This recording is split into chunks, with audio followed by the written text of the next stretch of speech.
Hare Krishna, warm welcome for today's Shrimad Bhagavatam reading session. நம்ம இன்னைக்கு வந்து செவன்த் கேண்டோ ரெண்டாவது அத்தியாயம் பார்க்க போகிறோம். இதை புரிஞ்சிக்க வேண்டிய ஞானத்தை வேண்டி நம்ம ஆச்சாரியர்கிட்டயும் குரு கிட்டயும் பிரார்த்தனை பண்ணிக்கலாம். ஓகே, ஸோ ॐ नमो भगवते वासुदेवाय। ॐ नमो भगवते वासुदेवाय। ॐ नमो भगवते वासुदेवाय। ॐ अज्ञानतिमिरन्धस्य ज्ञानागंशलाकया चक्षुरुन्मिलितं येन तस्मै श्रीगुरवे नमः। श्रीचैतन्यमनोभीष्टं स्थापितं येन भूतले स्वयं रूप कदा मह्यं ददाति स्वपदान्तिकं। वन्देऽहं श्रीगुरो श्रीयुधपदकमलं श्रीगुरोन् वैष्णवांश्च श्रीरूपं साग्रजातं सगगण रघुनाथान्वितं तं सजीवं साद्वैतं सावधूतं हरिजनसहितं कृष्णचैतन्यदेवं श्रीराधाकृष्णपदान् सगगण ललिता श्रीविशाखान्वितांश्च हे कृष्णा करुणा सिन्धो दीनबन्धो जगत्पते गोपेश गोपिका कान्त राधाकान्त नमोऽस्तु ते। तप्तकाञ्चन गौराङ्गी राधे वृन्देवनेश्वरि वृषभानुसुते देवी प्रणमामि हरिप्रिये। वाञ्छाकल्पतरुभ्यश्च कृपा सिन्धुभैव च पतितानां पावनेभ्यो वैष्णवेभ्यो नमो नमः। नमो ब्रह्मण्यदेवाय को ब्राह्मणहिताय च जगतिदाय कृष्णाय गोविन्दाय नमो नमः। नमो महावादन्याय कृष्णप्रेमप्रदायते कृष्णाय कृष्णचैतन्य नाम्ने गौरवत्वे नमः। गुरवे गौरचन्द्राय राधिकाय तदालय कृष्णाय कृष्णभक्ताय तद्भक्ताय नमो नमः। गुरवे गौरचन्द्राय राधिकाय तदालय कृष्णाय कृष्णभक्ताय तद्भक्ताय नमो नमः। मुखं करोति वाचालं पङ्गुं लङ्घयते गिरिं यत्कृपातमहं वन्दे श्रीगुरुं दीनदारणं परमानन्दं माधवं श्रीचैतन्य ईश्वरम्। नमः पङ्कजनाभाय नमः पङ्कजमालिने नमः पङ्कजनेत्राय नमस्ते पञ्चगाङ्ग्रहे कृष्णाय वासुदेवाय देवकीनन्दनाय च नन्दगोपकुमाराय गोविन्दाय नमो नमः। नमो ॐ विष्णुपादाय कृष्णप्रेष्ठाय भूतले श्रीमते भक्तिवेदान्त स्वामिनिति नामिने। नमस्ते सरस्वती देवे गौरवाणी प्रचारिणि निर्विशेष शून्यवादे पाश्चात्येशतारिणि नारायणं नमस्कृत्यं नरं चैव नरोत्तमं देवीं सरस्वतीं व्यासं ततो जयम् उदीरयेत्। नष्टप्रायेषु भद्रेषु नित्यं भागवत सेवया भगवती उत्तमश्लोके भक्तिर्भवति नैष्टिकी। पञ्चतत्त्वात्मकं कृष्णं भक्तरूपस्वरूपकं भक्तावतारं भक्त्याख्यं नमामि भक्त सक्तिकं। जय श्री कृष्ण चैतन्य प्रभो नित्यानंद श्री अद्वैत गदाधर श्रीवासादि गौर भक्त वृंद। हरे कृष्णा कृष्णा कृष्णा हरे हरे हरे राम राम राम हरे हरे। हरे कृष्णा।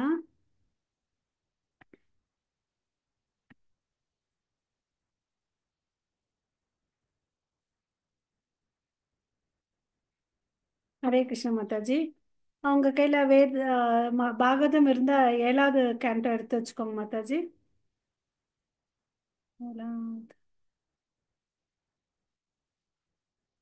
ஏழாவது கேண்டோவில் நம்ம வந்து ரெண்டாவது அத்தியாயம் பார்க்குறோம். அதனோட தலைப்புன்னு பார்த்தீங்கன்னா Hiranyakashipu the king of demon. ஓகேங்களா?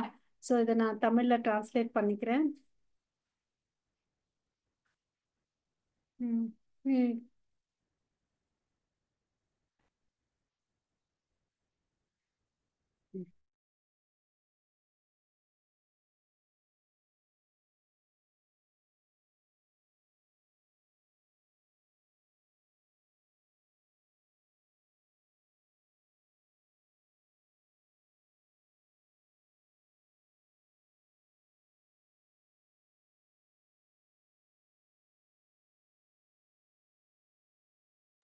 ஹரே கிருஷ்ணா மாதாஜி. ஸ்கிரீன் தெரியுதுங்களா?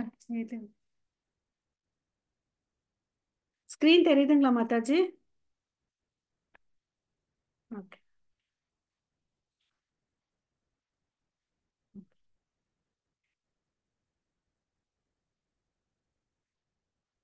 நம்ம போன வாரம் எதுல விட்டோம்? போன வாரத்துல என்ன பார்த்தோன்றத ஃபாஸ்டா ரீகேப் பண்ணிட்டு நம்ம இன்னைக்கோட ஸ்லோகத்துக்கு போலாம் மாதாஜி.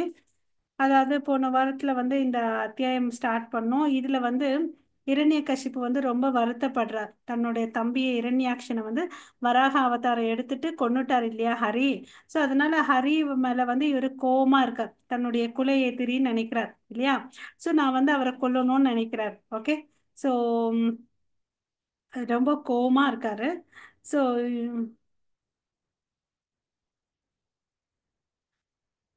கோவமா இருந்துட்டு ஆகாயத்தை பார்த்து கோவமா பாக்குறார் இல்லையா.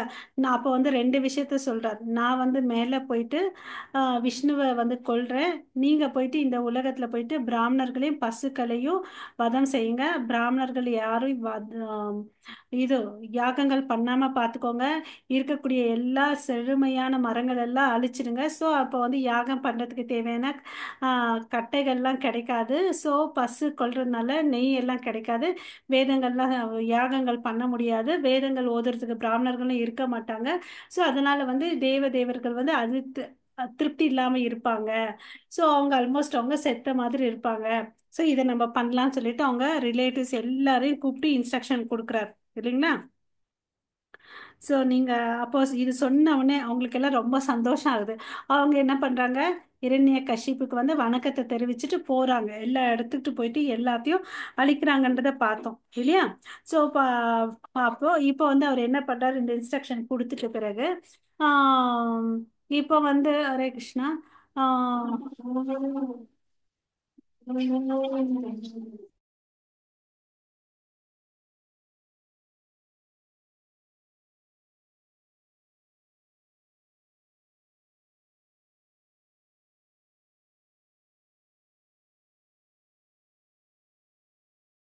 ஹரே கிருஷ்ணா மாதாஜி.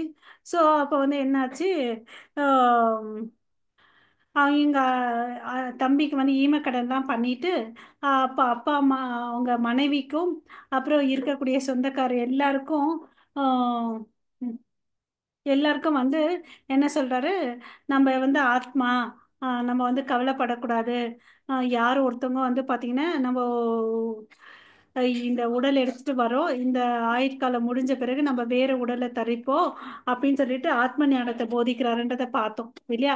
ஸோ இந்த இடத்துல வந்து எப்படி ஒரு வைக்கோலை வந்து நம்ம ஒரு நதியில போட்டா அது ஒரு சமயத்துக்கு வரையும் தான் ஒண்ணா போகும். அதுக்கு பிறகு என்ன ஆகும், அது தனித்தனியா பிரிஞ்சிடும். இது காலத்தின் சூழ்நிலை. அது மாதிரி நம்ம ஒரு கர்மத்துக்கோசம் எல்லாரும் ஒரே குடும்பத்துல பிறந்தோம். அதுக்கு பிறகு நம்ம விட்டு விட்டு திரும்பி போனோம், ஒருத்தரை விட்டு ஒருத்தர் போனோம் அப்படின்னு ஒரு உதாரணத்தை சொன்னாரு. அப்புறம் இன்னொரு உதாரணம் என்ன சொன்னாரு, ஒரு ரெஸ்டாரண்ட்டுக்கு எல்லாரும் தண்ணி குடிக்க வராங்க. வேற வேற மனிதர்கள் எங்கெங்க இருந்து வந்தாங்க. குடிச்சிட்டு முடிச்ச பிறகு அவங்கவுங்க இடத்துக்கு நோக்கி போறாங்கன்னு சொல்லிட்டு இந்த உதாரணத்தை எல்லாம் கொடுத்து அவங்க அம்மா திட்டி அப்புறம் வந்து அவங்க சிஸ்டர் இன்லா மைத்துனி வந்து ரிஷபானு இவங்களுக்கு எல்லாத்துக்கும் அவர் வந்து கன்சோல் பண்றார் இல்லையா. தைரியமா இருங்க, நம்ம கவலைப்படக்கூடாதுன்னு அப்படின்னு சொல்லிட்டு. ஓகேவா. ஸோ இதுல வந்து என்ன இருக்குது, அவர் வந்து இவ்வளவு அளவுக்கு ஆத்ம ஞானம் தெரிஞ்சு வச்சிருக்க இவர் வந்து பாத்தீங்கன்னா அசுரன் இல்லையா. உம் அவர் வந்து பாத்தீங்கன்னா அவருடைய மரணம் வந்து பாத்தீங்கன்னா அவர் கிரேட் ஹீரோ. நம்மளுடைய இரண்யகசிப்போட மரணத்தை வந்து நம்ம கவலைப்படக்கூடாது. அவன் பெரிய மாவீரன் இல்லையா. எதிரிக்கு முன்னாடி அவன் இறந்தான், அவனுக்கு அந்த ஆத்மாக்கு நற்கதி கிடைக்கும் அப்படின்னு சொல்லிட்டு சொல்றார். ஓகேங்களா. ஸோ இதெல்லாம் தான் வந்து நம்ம நேற்று பார்த்தோம். இன்னைக்கு வந்து பாத்தீங்கன்னா ஆம், நம்ம 23வது ஸ்லோகத்துல இம்பார்ட்டன்ட் பாயிண்ட் சொல்லியிருக்காரு, அதை நம்ம பார்க்கலாம். அது இன்னைக்கு வந்து 23ல இருந்து ஆரம்பிக்கணுமா? கரெக்டா மாதாஜி? 23 முடிச்சிட்டோம், 24ல இருந்து முடிக்கணும். ஓகே. 22ல வந்து என்ன சொல்லியிருக்காருன்னு பார்த்தீங்கன்னா, இந்த ஜீவாத்மா வந்து பார்த்தீங்கன்னா இந்த ஜீவாத்மாக்குள்ள இருக்கக்கூடிய அந்த ஆத்மா வந்து பார்த்தீங்கன்னா நித்தியமானது. இதுக்கு வந்து எப்பவுமே மரணன்றதே இல்லை அப்படின்னு சொல்லிட்டு சொல்றாங்க. ஓகே. அது என்ன பண்ணுது, தனக்கு ஒரு சுதந்திரம் கொடுத்துருக்காரு. அதை வந்து அந்த சுதந்திரத்தை வந்து பார்த்தீங்கன்னா தவறா உபயோகப்படுத்திட்டு இருக்குது இந்த ஜீவாத்மா. அதனாலதான் வந்து அந்த பந்தத்துக்குள்ள சிக்கிக்கிட்டு கஷ்டப்படுது, இன்பம் துன்பம்னு சொல்லிட்டு. ஓகேவா. ஸோ இந்த உடலை விட்டு ஆஹ், ஒரு ஆத்மா போதுன்னு யாருமே புலம்பக்கூடாது. ஏன்னா இந்த ஆத்மா வந்து பாத்தீங்கன்னா நித்தியமானது. அதனோட தன்மையே வந்து இப்ப எப்படி நம்ம பழைய ட்ரெஸ்ஸை அழுக்காயிடுச்சுன்னா அந்த ட்ரெஸ்ஸையே மாத்துறோம் இல்லைன்னா, அது மாதிரிதான் அந்த சரீரத்தை மாத்துதுன்னு அப்படின்னு சொல்லிட்டு சொல்றாரு. இதுக்கு எல்லாம் வந்து கண்ட்ரோலர் யாருன்னு பாத்தீங்கன்னா ஈஸ்வரர், கடவுள் பரமபுருஷ பகவான் தான் ஈஸ்வரரா இருக்கிறாரு. அதுதான் நம்ம இந்த ஸ்லோகத்துல பார்த்தோம் இல்லைங்களா. ஈஸ்வரக சர்வபூதானாம் ஹிருதேஷு அர்ஜுன திஸ்ததி பிராமயன் சர்வபூதானி யந்திர ரூதானி மாயையா அப்படின்னு சொல்லிட்டு சொல்றார். ஓகேவா. இந்த உடல் வந்து பாத்தீங்கன்னா ஒரு மெஷின் மாதிரி தான், ஒரு இயந்திரம் மாதிரி தான். அதாவது கர்மாப்படி இந்த இயற்கையின் சட்டத்துக்கு கீழே வந்து வேலை செஞ்சுட்டு இருக்குதுன்னு அப்படின்னு சொன்னாரு. அப்புறம் 23வது ஸ்லோகத்துல வந்து ஒரு நல்ல ஒரு டிஸ்கிரிப்ஷன் கொடுத்திருந்தாரு இல்லைங்களா. அதாவது நீர் அலையில வந்து நீர் தேக்கத்துல வந்து அலைகள் வந்துட்டே இருக்கும். அதனால அங்க கரையில இருக்கக்கூடிய மரங்கள் பாத்தீங்கன்னா அந்த நிழல்ல தெரியும். நமக்கு அந்த அலைகள் வரும்போது பார்த்தோன்னு வச்சுக்கோங்களேன், அந்த அலைகள் கூட அந்த மரம் கூட மூவ் ஆகுற மாதிரி தெரியும். பட் மரம் வந்து பாத்தீங்கன்னா அசையாம அப்படிதான் நின்னுட்டு இருக்கும். பட் அந்த பிம்பத்தை பார்க்கறதுனால நமக்கு என்ன தோணுது, அது வந்து அலையுதுன்னு அப்படின்னு தோணுது. நடக்குது. ஒரு இடத்த விட்டு ஒரு இடத்துக்கு போகுது. அது மாதிரிதான் நம்ம கூட சில சமயத்துல நமக்கு சில நோய்கள், மனசு ரொம்ப பாதிப்பா இருக்கும்போது, குழப்பத்துல இருக்கும்போது நம்ம கண்களை சில நேரத்துல திறந்து மூடணும்னு வச்சுக்கோங்களேன், நமக்கு நம்ம சுத்தி இருக்க பொருட்கள்லாம் வந்து சுத்துற மாதிரி தெரியும் இல்லைங்களா. அது நமக்கு வந்து ஸ்ட்ரெஸ்னால வர்றது. இது மோஸ்ட் ஆஃப் தெம் நம்ம வந்து ரியலைஸ் பண்ணியிருப்போம் இல்லையா. அது மாதிரி இது எல்லாம் வந்து மாயையாளன் அப்படின்னு சொல்லிட்டு சொல்றாரு. ஓகேவா. ஸோ அதுக்கு அடுத்தது அதுல வந்து இம்பார்ட்டன்ட் பாயிண்ட் என்னன்னா, ஜெகன் ஜெகதானந்த பண்டித் தன்னுடைய பெங்காலி பயத்துல சொல்லியிருக்காரு. ஓகே. எப்படி ஒரு பேய் பிடிச்சவன் வந்து இங்கேயும் அங்கேயும் திரிஞ்சிட்டே இருப்பான் இல்லையா. அவன் ஒரு இடத்துல இருக்க மாட்டான் இல்லையா. அவர் பேயால் வேட்டையாடப்படும் ஒரு நபரை போன்றவர். எனவே அப்போ வந்து ஒரு பேய் பிடிச்ச வந்து ஸ்ரத்தையா வந்து ஒரு இடத்துல இருக்க மாட்டான், ஒரு நிலையத்து தன்மையோட இருக்க மாட்டான். இல்லையா. அது மாதிரிதான் இந்த ஆத்மான் அப்படின்னு சொல்லிட்டு, ஆத்மாவை தெரிஞ்சுக்காத மனிதன் அப்படின்னு சொல்லிட்டு சொல்றாங்க. ஓகே. ஸோ இன்னைக்கு வந்து நம்ம 24வது ஸ்லோகம் இதுல இருந்து ஆரம்பிக்கலாம். ரேவதி மாதாஜி இந்த ஸ்லோகம் படிங்க.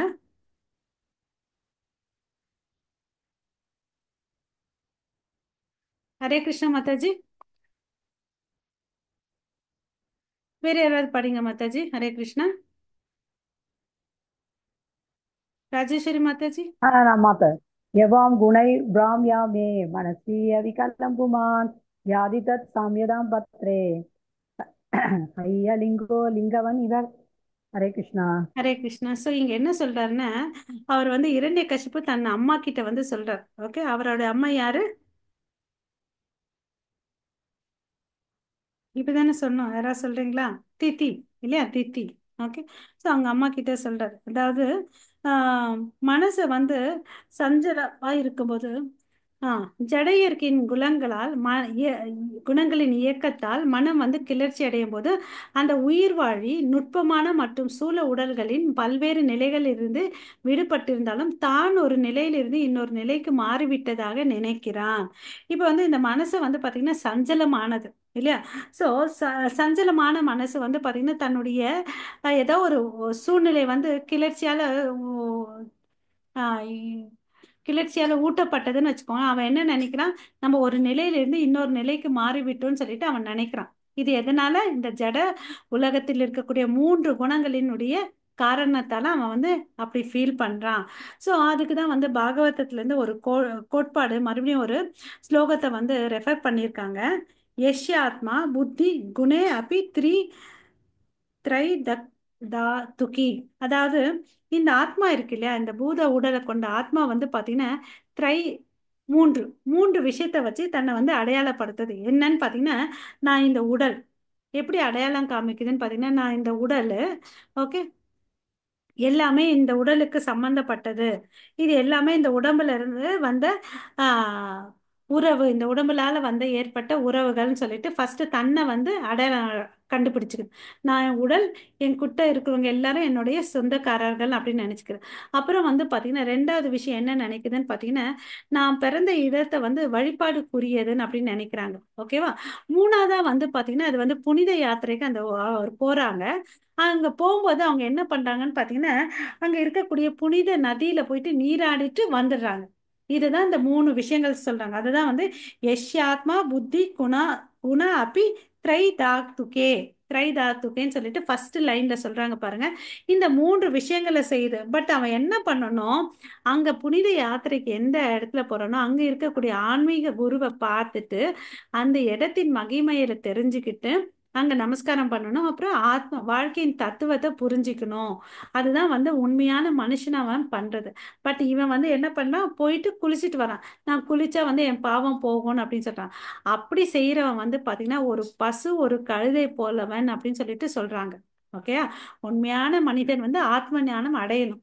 இல்ல நான் போனேன்ப்பா குளிச்சேன்ப்பா வந்தேன்னா பசுக்கும் கழுதைக்கும் இல்ல வித்தியாசம் இல்லைன்னு சொல்லிட்டு ஆச்சாரியார்கள் வந்து இங்க சொல்றாங்க. ஓகே, நம்ம மெயினா என்ன சொல்றாங்கன்னு பாத்தீங்கன்னா, நம்ம இப்ப கும்பமேளா எல்லாம் நடந்துச்சுல பிரயாக்ராஜா, அங்க போனா கூட அங்க இருக்கக்கூடிய ஆன்மீக குருவை பார்த்துட்டு அந்த ஸ்தல புராணம் தெரிஞ்சுட்டு இந்த வாழ்க்கையின் தத்துவத்தை புரிஞ்சுட்டு வரணும்னு சொல்லிட்டு சொல்றாங்க. ஓகேவா? இது இம்பார்ட்டன்ட். நம்ம வந்து இது இன்ஃபர்மேஷன் இல்லையா, நமக்கு இத்தனை நாள் நிறைய தெரியாது இல்லையா. ஸோ இங்க வந்து பாத்தீங்கன்னா இந்த இரண்யகசிப்பு வந்து பார்க்கிறதுக்கு வந்து ஒரு அசுரன் இல்லையா. அசுர குலத்துல பிறந்திருந்தா கூட பாத்தீங்கன்னா இவன் இவ்வளோ தெளிவான அறிவை வச்சு பேசுறான். நம்ம வந்து ஆத்மா அப்படின்னு அவ்வளோ அளவுக்கு பேசுறான் இல்லையா. நம்ம கவலைப்பட தேவையில்லைன்னு அப்படின்னு பேசுறான். நம்ம எல்லாம் வந்து ஆஹ் ஜீவாத்மா, நம்ம ஜீவாத்மா இந்த உடலை, அதாவது ஸ்தூல உடம்பும் சூட்சும உடம்பும் தெரிஞ்சு இருக்கிறோம். எல்லாருமே இங்க வந்தவங்க ஒரு நாள் வந்து இது வந்து சாகதான் போறாங்க அப்படின்னு சொல்லிட்டு சொல்றாங்க. ஓகேவா? அவனே வந்து பாத்தீங்கன்னா தெளிவான அறிவு இருந்துச்சு. பட் இப்ப நம்ம வந்து பாத்தீங்கன்னா வச்சுக்கோங்களேன், இங்க வந்து இந்த நவீன உலகத்துல விஞ்ஞானிகள், தத்துவ ஞானிகள், தலைவர்கள் நிறைய பேர் இருக்காங்க இல்லையா. பட் இன்னும் அவங்க வந்து என்ன இருக்க எந்த பிளாட்ஃபார்ம்ல இருக்காங்க, உடல் பிளாட்ஃபார்ம்ல தான் இருக்காங்க. அதாவது என்னன்னு சொல்லிட்டு ச ஏவ போக்கர, அத்தகைய நபர்கள் வந்து பசுக்கள் மற்றும் கழுதைகளை தவிர வேற இல்லை. உடல் ரீதியா எவன் ஒருத்தன் வந்து தன்னை அடையாளப்படுத்திக்கிறானோ அவன் வந்து பாத்தீங்கன்னா பசுவுக்கும் கழுதைக்கும் வித்தியாசம் இல்லைன்னு அப்படின்னு சொல்லிட்டு சொல்றாரு. ஓகேவா? சோ இப்ப வந்து இரண்யகசிப்பு சொல்றாரு தன்னுடைய குடும்ப அங்கத்தினர்கிட்ட எல்லார்கிட்ட என்ன சொல்றாரு, பாருப்பா இந்த ஸ்தூல உடம்பு, இந்த நம்ம கிராஸ் பாடி இருக்கு இல்லையா, அது இறந்து போயிடுச்சுன்னு சொல்லிட்டு நீ வருத்தப்பட தேவையே இல்லை. ஏன்னா நம்மளுடைய இரண்யாட்சம் வந்து அதுக்கு அடுத்த நிலையை வந்து அடைஞ்சிருக்கான். இந்த உயிரை இந்த ஆத்மாவை விட்டுட்டு வேற அடுத்த நிலையை அடைஞ்சான். இதுக்கு நம்ம வந்து புலம்ப கூடாது அப்படின்னு சொல்லிட்டு சொல்றார். ஓகேவா? சோ இங்க ரெண்டு வார்த்தையை சொல்றார். அவிகாலக பூமான். ஓகேவா? ஆன்மீக ஆத்மா எப்போதும் மாறாமல் இருக்கும். அவி அவிகாலக பூமான். ஓகே, இந்த ஆத்மா வந்து நித்தியமானது. நம்ம பகவத்கீதையில படிச்சிருக்கோம் இல்லையா. இதை வந்து இப்ப இரண்யகசிப்பு அசுரன் வந்து சொல்றார். ஓகேவா? ஆனா நம்ம வந்து பாத்தீங்கன்னா நம்ம ஆன்மீக ஆன்மாக்கள். ஆனால் மன செயல்பாடுகள், மனசு வந்து செயல்படுது இல்லையா. அது வந்து என்ன வார்த்தை சொல்றாங்கன்னா மனோதர்மா. நம்ம கஷ்டப்படுறதுக்கெல்லாம் காரணம் என்ன, மனோதர்மா. மனசுல ஒண்ணு வச்சுட்டு நம்ம செஞ்சுட்டு இருக்கோம் இல்லையா. நமக்கு வந்து இன்னும் வந்து ஆத்மா என்ற உணர்தல் இல்லை. அந்த மனோதர்மத்தை படி எனது நானுன்னு வாழ்ந்துட்டு இருக்கோம். இது வந்து எதனால, ஜட இயற்கையின் சம்பந்தத்தால அறியாமல வாழ்ந்துட்டு இருக்கோம் அப்படின்னு சொல்லிட்டு சொல்றார். ஓகேவா? சோ இது பொதுவாக பக்தர் அல்லாதவருக்கு நிகழ்கிறது என்னது இந்த இறப்பு கூட. ஓகேவா? அப்ப அங்க வந்து என்ன சொல்றாருன்னு பார்த்தா, ஹரவ அபக்தஸ்ய குதோ மகாத் குணக. ஓகேவா? சோ இங்க வந்து இது இம்பார்ட்டன்ட் பாயிண்ட் மாதாஜி. நம்ம புரிஞ்சுக்கணும். இது பக்தர்கள் அல்லாதவங்க வந்து எப்படி நினைச்சுக்கிறாங்கன்னு பாத்தீங்கன்னா, இந்த உடம்ப வந்து வச்சுட்டு அலறாங்க இல்லையா. அதாவது இறந்து போன உடலுக்கு யாராவது அலங்காரம் பண்ணுவாங்களா? அலங்காரம் பண்ணாலும் எந்த பிரயோஜனமும் இல்லை. அது மாதிரிதான் அவங்க எல்லாம் நினைச்சுக்கிறாங்கன்னா என்னோடது, அவங்க கிட்ட இருக்கக்கூடியது எல்லாம் பௌதிக விஷயங்கள்லாம் என்னோடதுன்னு நினைக்கிறாங்க. ஆனா பேசிக்கா அவர்கள்லாம் வந்து முட்டாள்கள் அப்படின்னு சொல்லிட்டு இங்க பிரபுபாதா சொல்றாங்க. ஓகேவா? இதுக்கு பிறகு ஆன்மாக்கு ஒரு நிலை இருக்கு, வாழ்க்கை இருக்குன்னு அப்படின்னு சொல்றாங்க. ஓகேவா? அதுதான் வந்து உயர்ந்தது. ஏன் அவங்களுக்கு இந்த ஞானத்தையே அவங்களுக்கு தெரியல. ஓகேங்களா? அதனால தான் இந்த செத்து போன உடலை வச்சுட்டு அழுதுட்டு கவலைப்பட்டுட்டு இருக்காங்கன்னு அப்படின்னு சொல்லிட்டு சொல்றாங்க. ஓகேங்களா? இந்த பாயிண்ட் நம்மள நல்லா புரிஞ்சுக்கணும். ஆஹ் இறந்து போன உடல் வந்து அலங்காரம் செய்யக்கூடிய மனிதர்கள். ஓகேங்களா? இவங்களுக்கு ஏன்னா ஞானம் இல்லை, ஆத்மா பத்தி ஞானம் இல்லாதனால இதை வந்து பிடிச்சிட்டு அழுதுட்டு இருக்காங்க. ஸோ நீங்க அது மாதிரி அழாதீங்க, புலம்பாதீங்கன்னு சொல்லிட்டு இரண்யகசிப்பு சொல்றார். மாதாஜி யாராவது ஸ்லோகம் படிங்க. ஹரே கிருஷ்ணா. 25, 26.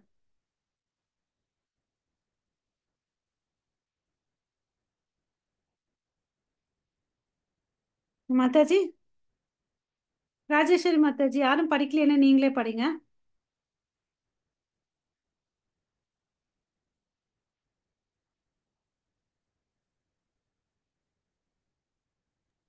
ईशा ம்.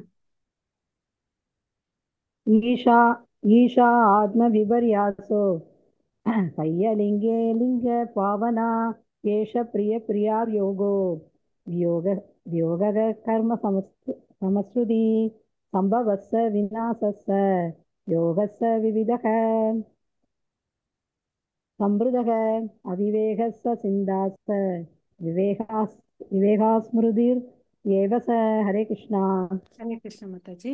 ஸோ இப்போ என்ன ஆகுதுன்னு பார்த்தீங்கன்னா, இந்த ஜீவாத்மாக்கள் இருக்கு இல்லையா, அதுக்கு வந்து குழப்பம் இருக்கு. எதனால இந்த குழப்பம்னு, தன்னை வந்து இன்னும் வந்து இந்த உடல் நான் தான், இந்த மனசு நான் தான் அப்படின்னு சொல்லிட்டு நான் அப்படின்னு சுயமா நினைக்குது. அதனால தான் இந்த குழப்பம் நடக்குதுன்னு அப்படின்னு சொல்லிட்டு சொல்றாங்க. ஓகே. ஸோ சில பேரை வந்து சொந்தக்காரங்கன்னு சொல்றாங்க, சில பேர் வந்து பார்த்தீங்கன்னா இவர் தான் எங்களுடைய உறவினர்கள், இவங்க வந்து அப்பாற்பட்டவர்கள் அப்படியெல்லாம் நினைக்கிறாங்க. அதனால தான் அது துன்பப்படுதுன்னு அப்படின்னு சொல்லிட்டு சொல்றாரு. இதெல்லாம் வந்து பார்த்தீங்கன்னா கற்பனையானது. இந்த ஜட உலகத்திற்கு துன்பத்திற்கு மகிழ்ச்சிக்கும் வந்து காரணம் என்ன? இந்த ஜட இயற்கை 3 குணங்கள். இந்த கட்டுண்ட ஆத்மா வந்து பார்த்தீங்கன்னா இதை புரிஞ்சுக்க மாட்டேங்குதுன்னு அப்படின்னு சொல்லிட்டு சொல்றாரு. ஓகேயா? ஸோ இந்த கட்டுண்ட ஆத்மாக்கு என்ன புரிய மாட்டேங்குது? நான் ஆத்மான்றது புரிய மாட்டேங்குது. இந்த உடலை விட்டுட்டா புது உடல் வந்து நான் எடுத்துக்கிறேன் அப்படின்னு சொல்லிட்டு தெரியல. அது தெரியாம என்ன பண்ணுது? புலம்பிட்டு தள்ளுது. பிறப்பு, இறப்பு, புலம்பல், முட்டாள்தனம், பதட்டம் ஆகியவை எல்லாம் இந்த வந்து எதனால? நான் இந்த உடல், இந்த மனசுன்னு நினைக்கிறோம் இல்லைங்களா? அதனாலதான் இது எல்லாத்தையும் நம்ம அனுபவிக்கிறோம். ஓகே. ஆனா சில பேர் வந்து பாத்தீங்கன்னா சில நேரங்கள் சரியான புரிதலுக்கு வரும். அதே சில சமயத்துல மீண்டும் என்ன பண்றோம்? தவறான கருத்துக்கள்ல வந்து விழுந்துக்கிறோம், மாட்டி மாட்டி இருக்கிறோம். சில நேரத்துல கிளாஸ் கேட்கும் போது வரையும் நம்ம சில விஷயங்கள் நல்லா புரியுது, நமக்கு தெளிவா இருப்போம். பட் நம்மளே பார்த்தோம்னு வச்சுக்கலாம், வீட்டுல தேவையில்லாத விஷயத்துக்கு சில நேரத்துல எரிஞ்சு விழுந்திருப்போம். அங்க தேவையே இல்லை இல்லையா? நம்ம அப்போ வந்து நம்ம ஆத்மா மனசையும் நல்லா ட்ரெயின் அப் பண்ணணும். அதுக்கு தான் வேதிக் நாலேஜ் வேணும் இல்லைங்களா? ஹரே கிருஷ்ணா. நெக்ஸ்ட் ஸ்லோகா படிங்க மாதாஜி. யார் இந்த சக்கரத்துக்குள்ள, இந்த பிறப்பு இறப்பு புலம்பலுக்குள்ள இருக்கணும், அதுதான் வந்து சம்சார சக்கரார் அப்படின்னு சொல்றாங்க. ஓகேங்க. கருத்தாயப்படுவது ஏற்படுகின்றன. माताजी nobody is here யாருமே இல்லையா? ஹரே கிருஷ்ணா. சஞ்சாரம் இந்த சம்சாரத்துல வந்து இருக்காங்க. ஓகேங்களா? ஹரே கிருஷ்ணா. ஆம், ஜானகிராமன் பிரபு நீங்க படிங்க பிரபு. ஹரே கிருஷ்ணா. ஏன்னா 25. நான் படிக்கிறேன், எனக்கு ஒண்ணும் இல்லை, ஆ படிக்கிறேன். உங்களுக்கு கஷ்டமா இருந்தா சொல்லுங்க, நான் படிக்க எனக்கு சொல்றேன். கஷ்டம்லாம் இல்ல. படிங்க. அட்ராபி ஹரே கிருஷ்ணா. உதம் நெக்ஸ்ட் படிக்கிறேன், படிக்க சொல்லுங்க. சம்புராணம் யமஸ்ய பிரதே பிரேத பந்துனாம் சம்பதம் தங் நிபோததா. ஹரே கிருஷ்ணா. ஹரே கிருஷ்ண மாதாஜி. ஸோ இங்க வந்து ஒரு உதாரணம் சொல்றார். ஓகேவா? யாரு இதெல்லாம் பேசுது யோசிச்சு பாருங்க. இரண்யகசிப்பு வந்து பேசுறார். அவர் என்ன உதாரணம் சொல்றாருன்னு பார்த்தீங்கன்னா, ஒரு பழைய வரலாற்றுல இருந்து யமராஜரும் பத்தி சொல்றார். அது என்னன்னு பார்த்தோம்னு வச்சுக்கோங்களேன். இதிகாச புராணம் என்ற சொற்கள் வந்து பார்த்தீங்கன்னா ஒரு பழைய வரலாற்று. ஓகேங்களா? இதிகாசம்னாவே நமக்கு தெரியும், ராமாயணம் மகாபாரதம் இல்லைங்களா? அந்த புராணங்கள்ல வந்து பார்த்தீங்கன்னா, புராணம் என்றால் என்னன்னு பார்த்தீங்கன்னா அது வந்து பார்த்தீங்கன்னா உண்மையான கடந்த கால சம்பவங்களினுடைய தொகுப்பு தான் புராணம். நம்ம நல்லா புரிஞ்சுக்கணும். உண்மையான கடந்த கால சம்பவங்கள் தான் வந்து புராணம். அது பார்த்தீங்கன்னு வச்சுக்கோங்களேன், ஒரு வரிசையா இருக்காது. இது சத்தியுகத்தில் நடந்தது, அதுக்கு பிறகு வந்து துவாபர யுகத்தில் நடந்தது, திரேதா யுகத்தில் நடந்த நிகழ்ச்சி வந்து கோர்வையா, அதாவது year wise order wise arrange பண்ணியிருக்க மாட்டாங்க. முன்ன பின்ன இருக்கும். பட் அதனுடைய தொகுப்பு தான், உண்மையான சம்பவத்தின் தொகுப்பு தான் புராணங்கள். ஓகேங்களா? ஸோ இந்த ஸ்ரீமத் பாகவதம்ன்றது வந்து பார்த்தீங்கன்னா நமக்கு தெரியும் அமல புராணம், மகா புராணம். ஏன்னா அது எல்லா புராணங்களினுடைய சாரம்சம் அதுதான். ஓகே. ஆனா இதை வந்து யார் ஏத்துக்க மாட்டாங்க? மாயாவதிகள் ஏத்துக்கவே மாட்டாங்க. ஆனா மத்வாச்சாரியர் என்ன சொல்றாருன்னு பார்த்தீங்கன்னா எல்லா அது அத்தாரி மத்வாச்சாரியர் எல்லாம் வந்து ஏத்துக்கிறாங்க இதனை. இந்த மகா பாகவதத்தை வந்து அமல புராணம், மகா புராணம் சொல்லிட்டு ஏத்துக்கிறாங்க. பிரபு நீங்க படிங்க பிரபு. ஹரே கிருஷ்ணா.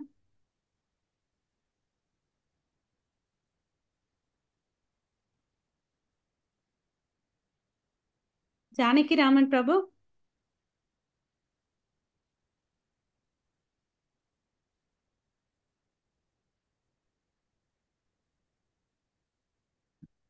ஹரே கிருஷ்ணா மாதாஜி. சாரி, பதம் 20 இரு 28. ஆ உஷி உஷி உஷினாரேவ் அபுத் ராஜா சுயஜி சுயஜ்ஞ இது விஸ்ருதா சபத்னைர் நிகதோ யுக்தே ஞானத ஞானதஸ்ய ஞானதஸ்தம் உபசதா. ஹரே கிருஷ்ணா மாதாஜி. ஹரே கிருஷ்ணா பிரபு.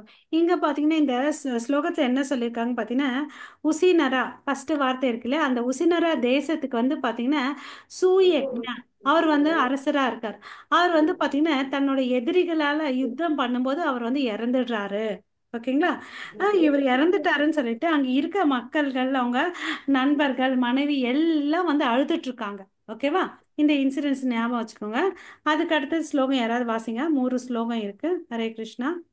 29 31.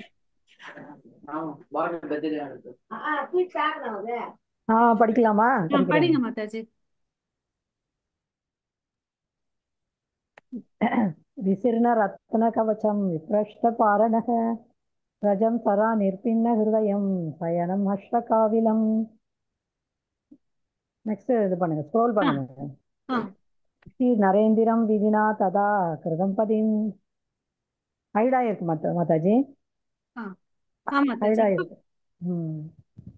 இப்ப தெரியுது. महिष्यः महिष्यः प्रसमिष्य सुष्ठिदाः अदाः स्ननादेति करैर्रोब சசா நந்தியோ முகுஸ்தாந்தியோ. அவ்வளவுதானே, என்ன இருக்கா? முடிஞ்சிருச்சு அவ்வளவு- முடிஞ்சிருச்சு. 3 ஸ்லோகம். ஆ ம். இங்க வந்து என்ன சொல்றாங்க பாத்தீங்கன்னா இப்ப அந்த அரசன் இருக்காரு இல்லையா, சூயக்னா. சூயக்னா அது வந்து உ- உசினரா தேசத்துக்கு அவர் அரசரா இருக்கார். எப்பவுமே அரசன் என்ன பண்ணிருப்பாரு? கிரீடம் போட்டுட்டு தனக்கு மார்புக்கு வந்து கவசம் எல்லாம் போட்டுட்டு நல்லா இருப்பாரு இல்லையா?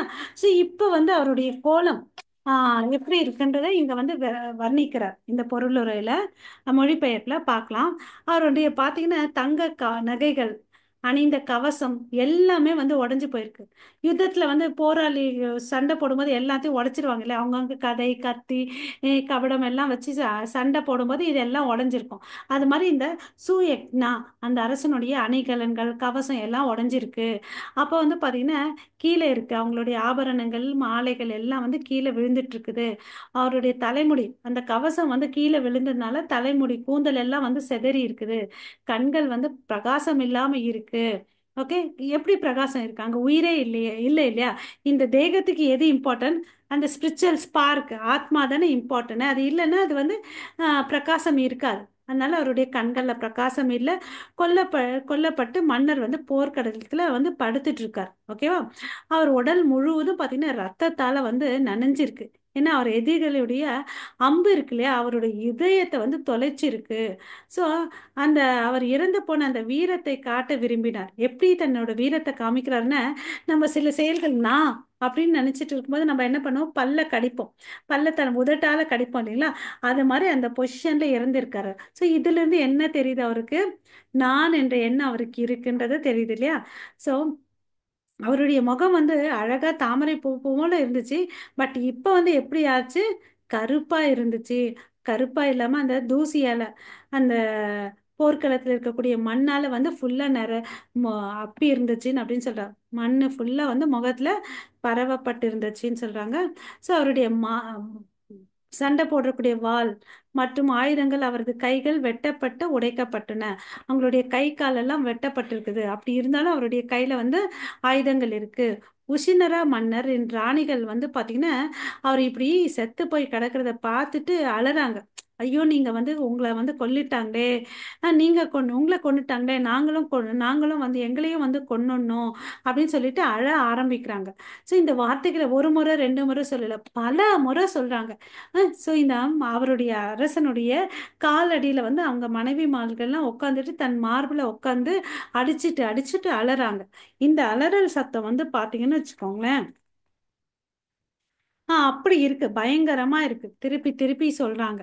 ஓகேவா? ஸோ இதை வந்து இங்க எப்படி சொல்றாங்கன்னு பார்த்தீங்கன்னா, ரபாச தஷ்ட தச்சதம் அப்படின்னு சொல்றாங்க. இறந்த மன்னன் கோபத்தில் சண்டையிடும்போது தனது வீரத்தை காட்ட உதடுகளை கடித்தார், ஆனாலும் அவர் தெய்வீகத்தால் கொல்லப்பட்டார். விதினா விதிப்படி நாம் உயர்ந்த அதிகாரிகளால் கட்டுப்படுத்தப்படுகிறோம் என்பதை நிரூபிக்கிறார்.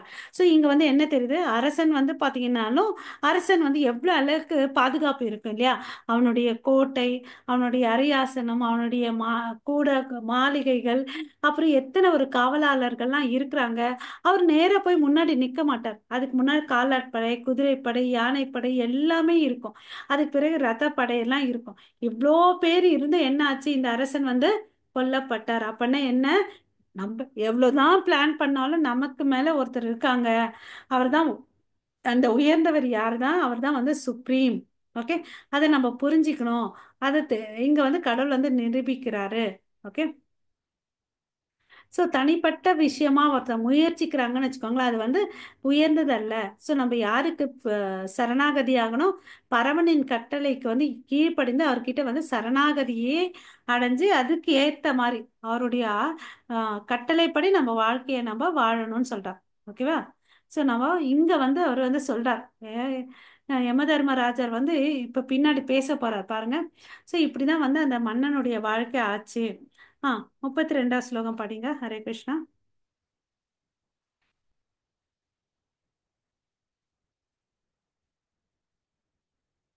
மாதாஜி படிக்கட்டுமா மாதாஜி?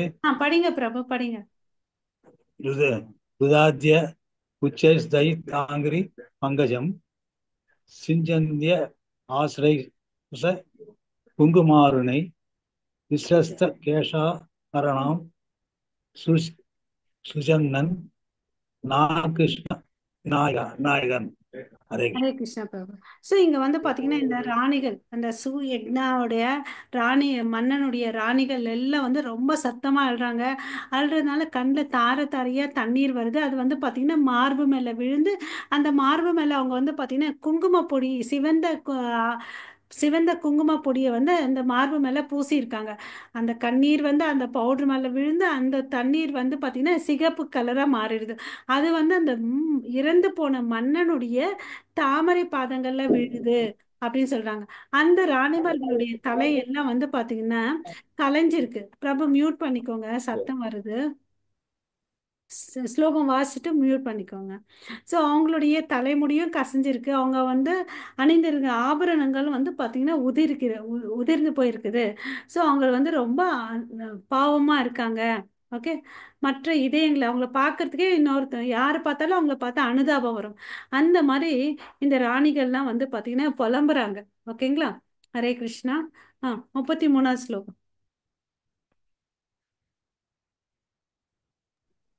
மாதாஜி ஹரே நீங்க கிருஷ்ண. படிங்க பிரபு.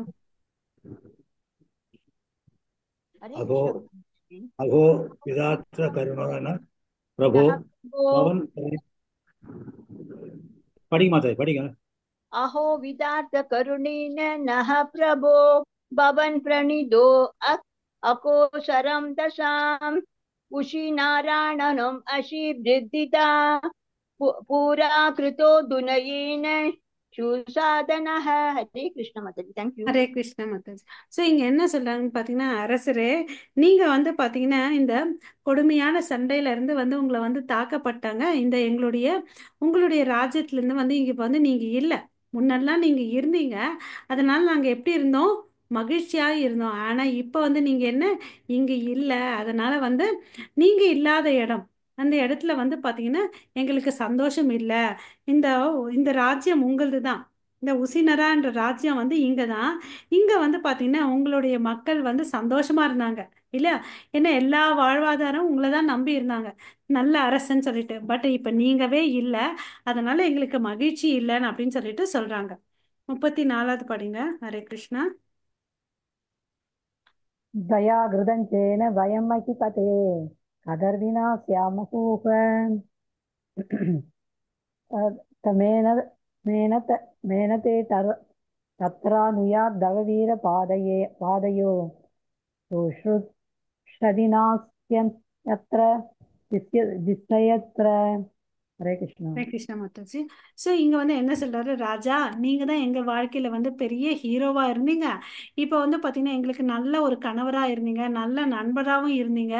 இப்போ நீங்க இல்லாம நாங்க எப்படி வாழ்றது அப்படின்னு சொல்லிட்டு கேள்வி கேட்குறாங்க. நீங்க ஹீரோ, கடவுளை வந்து ஹீரோன்னு சொல்றாங்க. வீரனே, நீங்க எங்க சென்றாலும் எங்களை வந்து தயவுசெய்து எங்களை வழி நடத்துங்க. நாங்க என்ன பண்ணணும், நாங்க வந்து உங்களுடைய அடிச்சுவட்டை பின்பற்றதுக்கு தயாரா இருக்கிறோம். உங்களுக்கு நாங்க சேவை பண்றதுக்கு நாங்க ரெடியா இருக்கோம். உங்களுடைய சேவையில எங்களை ஈடுபடுத்திக்கோங்க. நாங்க உங்களோடயே வரோம் அப்படின்னு சொல்லிட்டு புலம்புறாங்க அந்த ராணிமார்கள். ஓகேவா? இதுக்கு வந்து பிரபுபாதா வந்து தன்னுடைய பொருளை ரொம்ப அழகா வந்து உதாரணம் சொல்றாரு. சிலர் பாத்தீங்கன்னு வச்சுக்கோங்களேன், முன்னெல்லாம் வந்து பாத்தீங்கன்னா சத்திரியன் மன்னன் வந்து பொதுவாக நிறைய மனைவிகளை வச்சிருப்பாங்க. ஒரு கணவன் இருப்பான், பல மனைவிகள் இருப்பாங்க.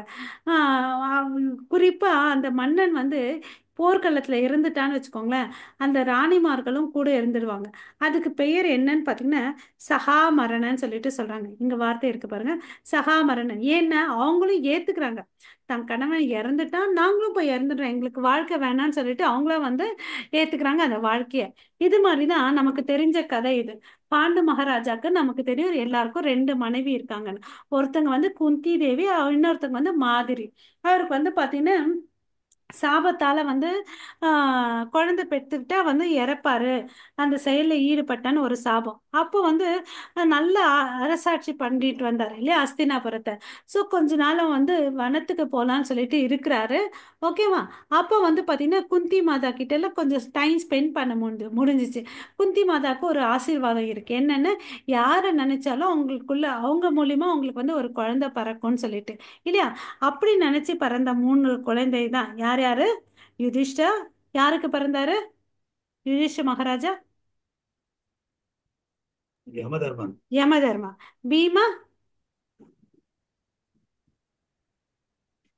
भीमनाद ஆ? சரி, அர்ஜுனா. அர்ஜுனன் வந்து குந்தி பாண்டு புத்திரர் தானே? தேவேந்திரன். தேவேந்திரன். யாருக்கு? தேவேந்திரன். குந்தியோட அர்ஜுனன் வந்து தேவேந்திரன். குந்தியோட தேவேந்திரன் யாரு? இந்திரனா? இந்திரன் சொல்றீங்களா பிரபு? ஆமா. அது கரெக்ட். பீமனுக்கு நாளைக்கு கண்டுபிடிச்சு எனக்கு சொல்லணும். அப்புறம் வந்து பாத்தீங்கன்னா மாதிரிக்கு, நீ மாத்திரம் குழந்தை உனக்கு இருக்கு இல்லையா, மாதிரிக்கு வந்து நீ அந்த அந்த மாதிரி ஒரு பாக்கியத்தை கொடுன்னு அப்படின்னு சொல்றாரு. அவங்களுக்கு பிறந்த குழந்தை தான் 2 பேர், நகுலன் சகாதேவன். அவங்க யாருக்கு பிறக்கிறாங்க?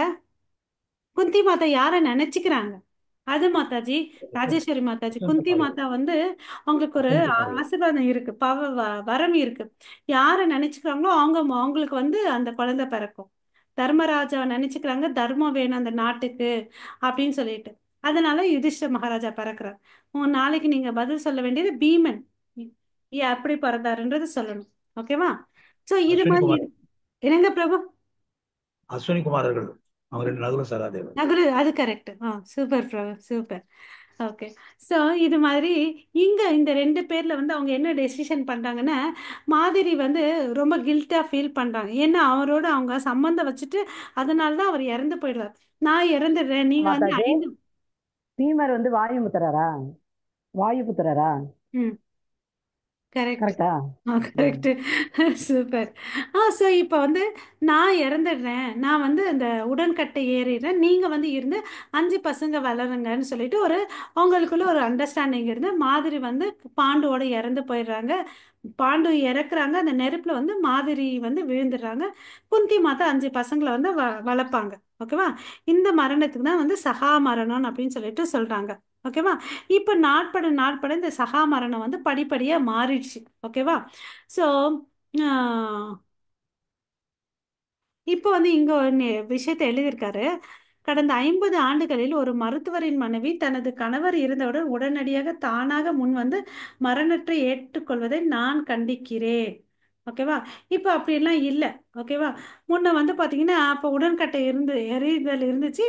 அது இப்போ வந்து இல்லை. ஏன்னா அப்போ வந்து பார்த்தீங்கன்னா கற்பு மிக்க மனைவி தனது கணவர் மீதுள்ள இத்தகைய தீவிர அன்பு ஒரு சிறப்பு நிகழ்வுன்னு அப்படின்னு சொல்லிட்டு சொல்றாங்க. ஓகேவா?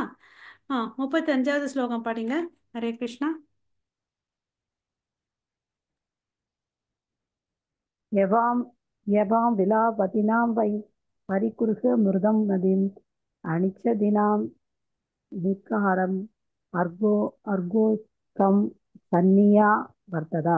हरे कृष्ण. ஹரே கிருஷ்ண மூர்த்தி. இப்போ வந்து பார்த்தீங்கன்னா இறந்த பிறகு அந்த உடலை வந்து ஒன்று புதைக்கணும் இல்லைன்னா எரிக்கணும்.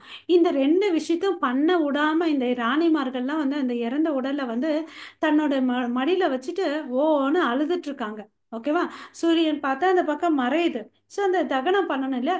தகனம் பண்றதுக்கு வில்லாம இவங்க வந்து அழுதுட்டு இருக்காங்க. ஓகேவா?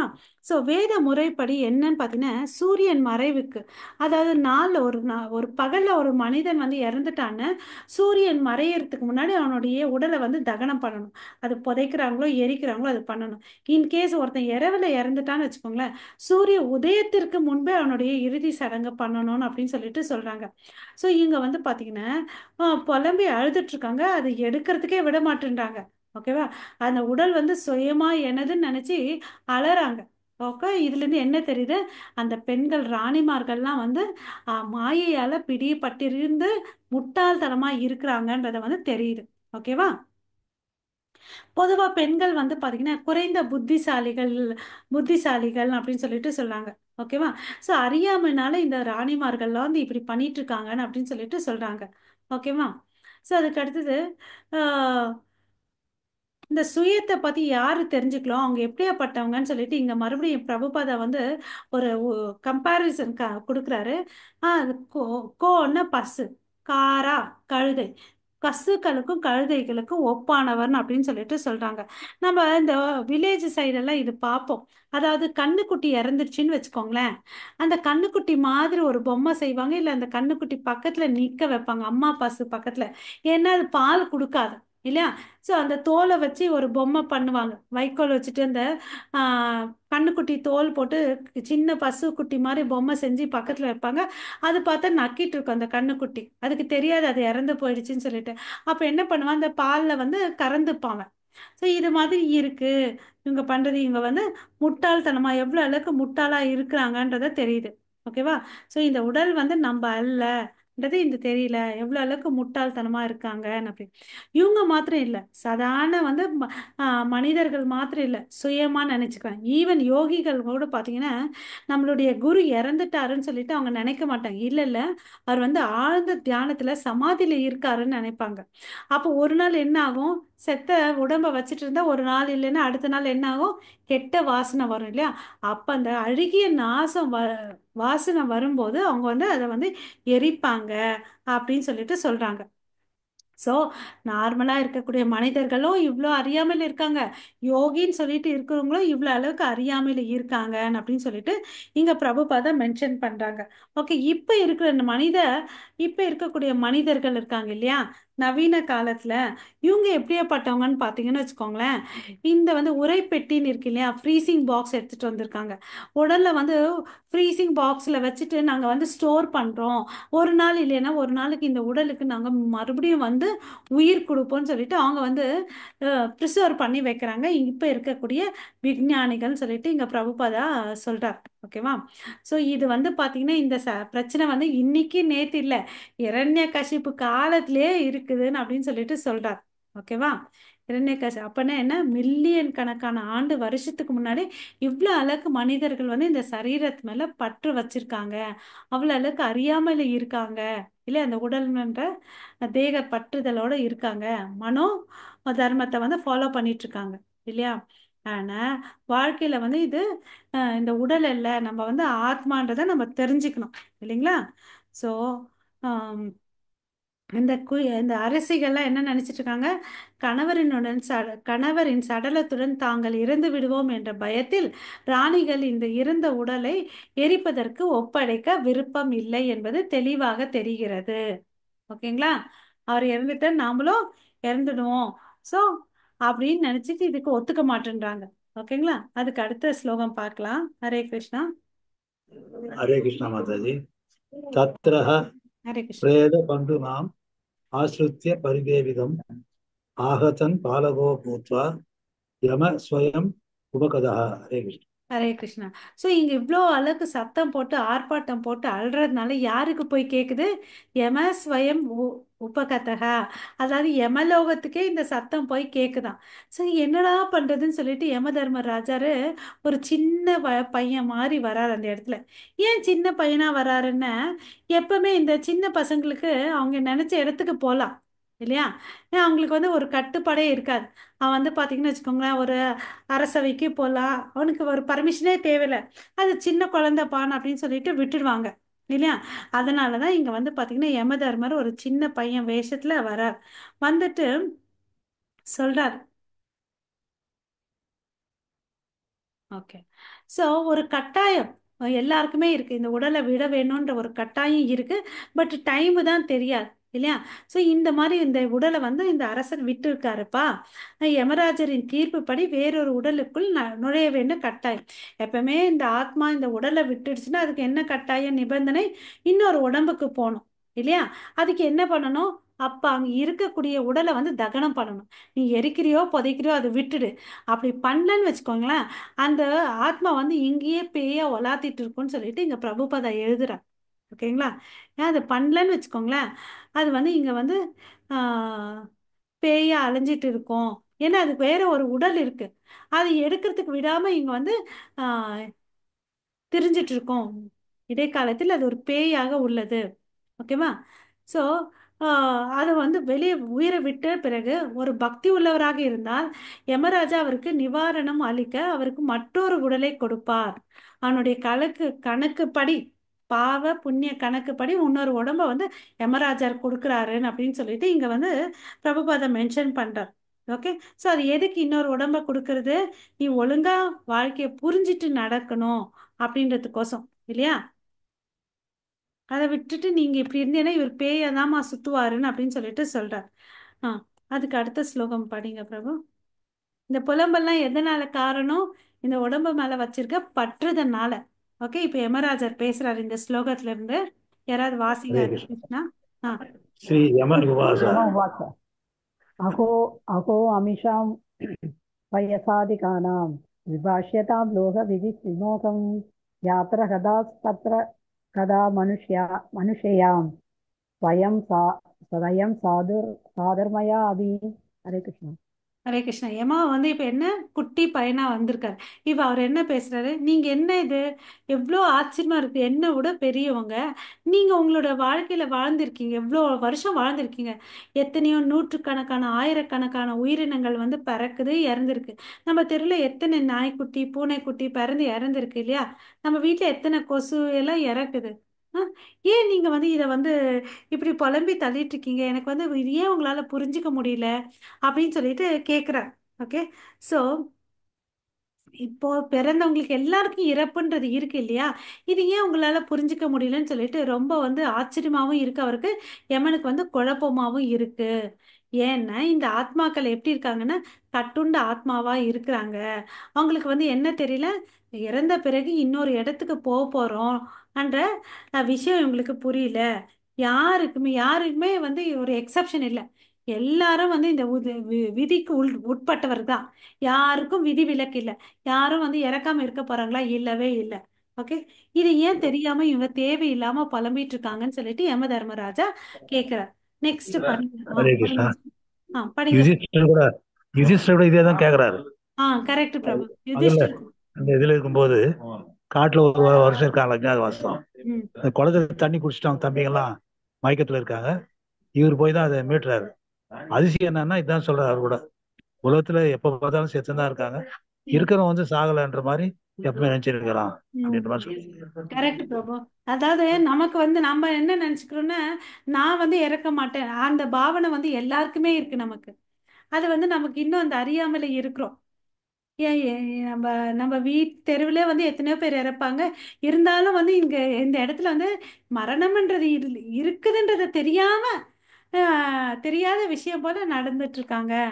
ஆனா பார்த்துட்டே இருக்காங்க, பட் செல்ஃபுக்கு அப்ளை பண்ணிக்கிறது இல்லை. அந்த ஸ்லோகம் இது படிச்சிருங்க பிரபு, பகவத்கீதா ஸ்லோகம்.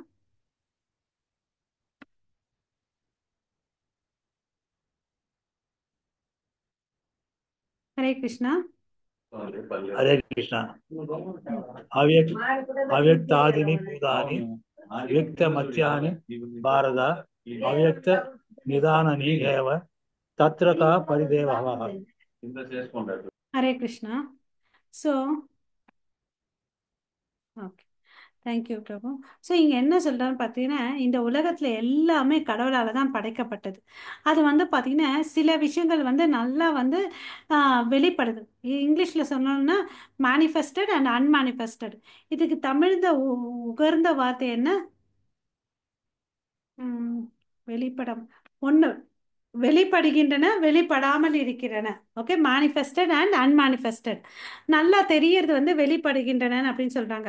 ஸோ இந்த வெளிப்படுகின்ற பொருள்கள்லாம் எங்கிருந்து வருதுன்னு பார்த்தீங்கன்னா, வெளிப்படாமல் இருக்கின்ற ஒரு விஷயத்துலேருந்து தான் வெளிப்படக்கூடிய பொருட்கள் வந்து உருவாகுதுன்னு அப்படின்னு சொல்லிட்டு சொல்றாங்க. அப்படி இருக்கும்போது இதில் என்ன அவசியம் இருக்குது நீங்கள் புலம்புறதுக்கு? புலம்பவே தேவையில்லைன்னு அப்படின்னு சொல்லிட்டு சொல்றார். ஓகேவா? இது ஏற்கனவே பகவத்கீதையில் வேற சொல்லியிருக்காங்க, படைக்கப்பட்டதெல்லாம் இப்படி தான் வந்திருக்குது. அப்போ வந்து இந்த உலகத்துல வந்து ரெண்டு விதமான ஆத்மாக்கள் இருக்காங்க அப்படின்னு சொல்றாங்க. அதாவது ஒருத்தவங்க வந்து பார்த்தீங்கன்னா டூ டைப்ஸ் ஆஃப் பீப்புள்ஸ், இரண்டு வகை. ஓகே, அது என்னன்னு பார்த்தீங்கன்னா, சில பேர் வந்து ஆத்மா இருக்குதுன்னு சொல்லிட்டு ஏத்துக்கிறாங்க. ரெண்டாவது வகைவினர் பார்த்தீங்கன்னா, அவங்களுக்கு வந்து புலம்புறதுக்கு எந்த காரணமே இல்லை. ஓகேவா? ரெண்டாவது வகையினர்கள். ஸோ இங்கே பார்த்தீங்கன்னா இந்த ரெண்டாவது வகை வந்து யாருன்னு பார்த்தீங்கன்னா, இந்த கடவுள்னு ஒருத்தர் இருக்காங்கன்னு சொல்லிட்டு நம்ப மாட்டாங்க பாருங்க, அவங்க தான் இந்த கேட்டகரியில் வருவாங்க. ஓகேவா? ஸோ அப்போ வந்து என்ன பண்ணுவாங்க, அவங்க வந்து நாத்திகர்களாக இருக்காங்க அப்படின்னு சொல்லிட்டு. நாத்திகர்கள் தான் என்ன சொல்லுவாங்க, ஆத்மாலாம் ஒன்றுமே இல்லைன்னு சொல்லுவாங்க. அப்படியாப்பட்டவங்க தான் ரெண்டாவது வகை. ஸோ இங்கே வந்து இப்போ என்ன சொல்கிறான்னு பார்த்தீங்கன்னா, எப்படி பொருட்கள்லாம் இந்த உலகத்தில் உருவாச்சுன்றத சொல்கிறாங்க. அதாவது இது சொல்லணுன்னா மேனிஃபெஸ்டேஷன். ஒரு அழகான எனக்கு மறந்துடுச்சு. தன்மாந்திரியங்கள்னு சொல்லிட்டு நம்ம பகவத்கீதையில் படிச்சிருப்போம். அதாவது ஈத்தர் இருக்கு இல்லையா, ஈத்தர்ல இருந்து தான் காற்று உருவாகிறது.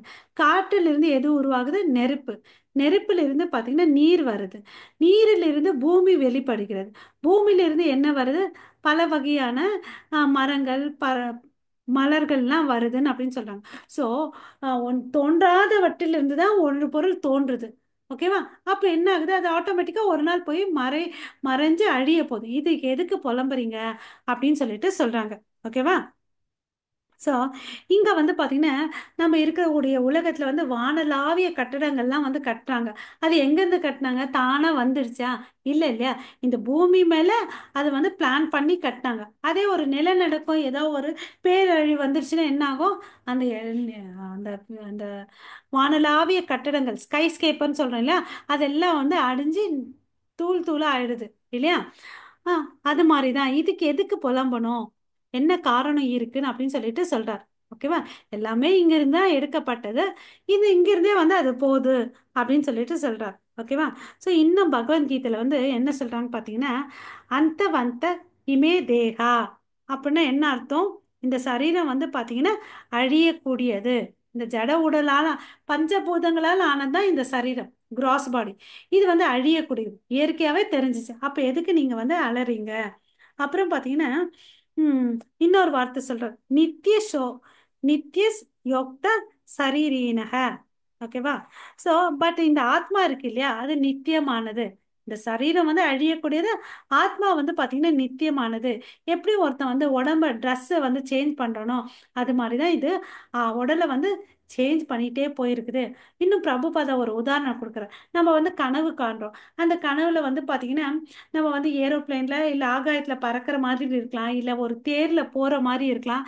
பட் எழுந்து பார்த்தா தான் நம்ம என்ன தெரியும், நம்ம எங்க படுத்துட்டு இருக்கோமோ அதே இடத்துல தான் படுத்துட்டு இருக்கோம். நம்ம ராஜாவும் இல்லை, ஆகாயத்திலயும் பறக்கல, அப்புறம் தேர்லயே உட்காந்துட்டு இருந்து இல்லைன்றது நமக்கு தெரியுது சுய நினைவுக்கு வந்த பிறகு.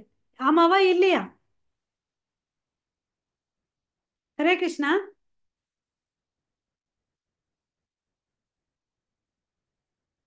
ஸோ இதுல இருந்து இந்த என்ன சொல்ற வராங்கன்னு பாத்தீங்கன்னா, ஹரே கிருஷ்ணா மாதாஜி. ஹரே கிருஷ்ண. ஆ, ஹரே கிருஷ்ண. இந்த நினைப்பு எல்லாருக்கும் இருக்கா? இந்த மாதிரி ஒரு ட்ரீம், கனவு வந்து அப்புறம் நம்ம புரிஞ்சுக்கிறோம் இல்லையா, அப்பா இது கனவு நிறைய கனவு வருது. இல்லைங்களா? ஓகே. ஸோ அது மாதிரி பார்த்தீங்கன்னு வச்சுக்கோங்க, இது எதுக்கு இங்கே சொல்றாருன்னா, வேத ஞானம் சுய உணர்தலை ஊக்குவிக்கிறது. எனவே இரண்டு சந்தர்ப்பங்களில் ஒருவர் ஆன்மாவின் இருப்பை நம்பினால் அல்லது ஆன்மாவின் இருப்பை நம்பாவிட்டாலும் உடலை இழந்ததற்காக புலம்புவதற்கு என்ன காரணம்? எந்த காரணமே இல்லை இல்லையா, ஏன் புலம்பணும்னு அப்படின்னு சொல்லிட்டு சொல்றார். ஓகே. ஸோ அதுக்கு அடுத்தது மகாபாரதத்தில் வந்து பார்த்தீங்கன்னு வச்சுக்கோங்களேன், என்ன சொல்லியிருக்குன்னு பார்த்தீங்கன்னா, அதர்ஷனாத் இஹ யதக புன புனశ్చா தர்ஷனம் கதக. ஸோ இந்த வரியில என்ன சொல்றாருன்னு பார்த்தீங்கன்னா, நாத்திகவாதிகள் வந்து என்ன சொல்றாங்கன்னா, அந்த பெண்கள் வந்து கருவுற்று இருக்கும்போது அந்த ஆத்மாக்கு, அந்த கருவுற்ற ஜீவனுக்கு வந்து ஜீவன் இல்லைன்னு வச்சுக்கோங்களேன், அதை என்ன பண்ணுவாங்க, டாக்டர் கையில் போயிட்டு அபார்ஷன் பண்ணிடுவாங்க இல்லையா. எப்படி தன்னோட உடம்புல ஒரு கட்டி இருந்துச்சுன்னு வச்சுக்கோங்களேன், அதுக்கு வந்து என்ன பண்ணணும், ஒரு கேன்சர் கட்டியோ ஏதோ ஒன்று இருந்தால் இமிடியேட்டாக போயிட்டு அதை வந்து வெட்டி எடுத்துடணும், அறுவை சிகிச்சை பண்ணிடணும். அது மாதிரி தான் உயிரற்ற ஒரு அது பிண்டம் மாதிரி இல்லையா, அது it is lump of matter, உயிரற்ற பிணம், ஜடக்கட்டி இல்லையா. அந்த ஜடக்கட்டியில வந்து உயிர் இல்லைன்னா அது அபார்ட் பண்ணிடுறாங்க. அதே மாதிரி தான் கேன்சர் கட்டியும். இப்போ வந்து அந்த உடலுக்கு வந்து ஆத்மா இல்லை, அதை அகற்றி விடணும் இல்லையா. நீங்க ஏன் வந்து இந்த ராணிகள் வந்து இதை ஒத்துக்க மாட்டேன்றாங்க அப்படின்னு சொல்லிட்டு யம தர்மராஜா இவ்வளோ அளவுக்கு அவங்களுக்கு வந்து ஞானத்தை சொல்றாங்க. ஓகேவா. ஸோ இல்லைப்பா, என் உடம்புலே இது கட்டி இருக்குது, அப்படியே இருந்துட்டு போட்டோன்னு அப்படின்னு சொன்னா என்ன அர்த்தம்? அவனுக்கு கேடு தானே வரும். அவன் ஆப்ரேஷன் பண்ணி போடுறதுனால எந்த ஒரு பாவமும் வரதே இல்லை இல்லையா. ஸோ இதை வந்து முன்வைக்கிறாரு யம தர்மராஜா. ஓகேவா. ராஜா மற்றும் ராணிகள் தொடர்பாக இதே இந்த வாதத்தை முன்வைக்கலாம். ஓகேவா. ஸோ ராஜாவின் உடல் வந்து வெளிப்படாத மூலத்தில் இருந்து வெளிப்பட்டது, மீண்டும் அது வெளிப்படுத்துவதிலிருந்து வெளிப்படாமல் போனது. எங்கிருந்து வந்துச்சோ மண்ணிலிருந்து வந்த மண்ணிலிருந்து போறேன்னு அப்படின்ற மாதிரி சொல்றார் இல்லையா. ஸோ நடுவுல மாத்திரம் இது எல்லாமே ஆர்ப்பாட்டங்கள் நமக்கு இல்லையா. வெளிப்பாடு நடுவில் மட்டுமே இருப்பதால் வெளிப்படாமல் இருக்கும் இரண்டு புள்ளிகளுக்கு இடையில் இடைக்காலத்தில் வெளிப்படும் உடலுக்கு ஒருவர் ஏன் அழ வேண்டும்? ஓகேவா. ஹரே கிருஷ்ணா. ஸோ 38வது ஸ்லோகத்துக்கு போகலாம்.